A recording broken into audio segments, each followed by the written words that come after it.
Zëdhënësi policisë Togeri Shaqir Bityqi jep sqarime lidhur me rastin e vdekjes së 24 vjeçarit, i cili tashmë sipas njoftimeve mbrëm rreth orës 18:30, dyshohet se ka kryer vetvrasje, kurse ai njofton në policinë se ka shoqëruar 3 persona në Prizren që sipas tij merren vesh se me urdhër të prokurorit të shtetit të njëjtit u ndaluan për 40 tetor në ndyshimin për shitje të paautorizuar të armëve.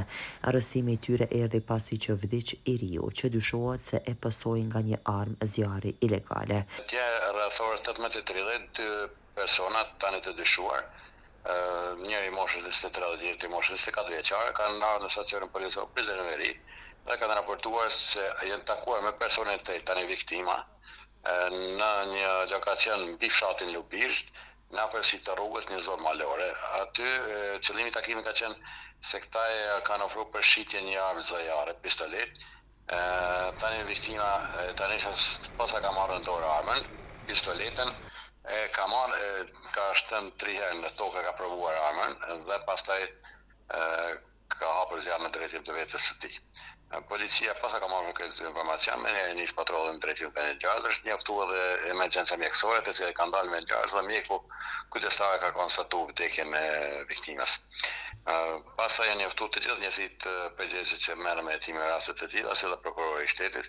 Të gjithë kanë dalë në vend ngjarje, janë mbledhur prova të dëshmi nga vend ngjarje, janë intervistuar këta të dyshuarit, dy të dyshuarit më pas dhe një dyshuar i treti mitër.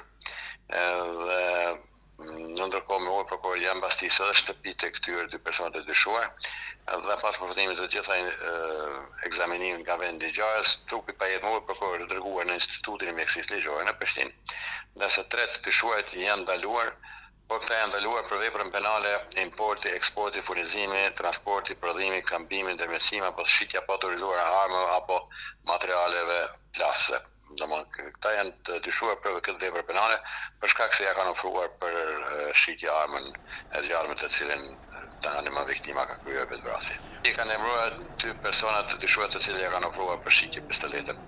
Gjithashtu edhe një person i tretë i mitur i dyshuar me dhaj për veprën një për import eksport dhe më që dyshohet vllavi njëri për këtyre të personat të dyshuar. Pra këta dyshohen për veprën penale për shitjen pa autorizuar të armëve. Ata janë ende në masën e paraburgimit, tha Togeri Bityqi.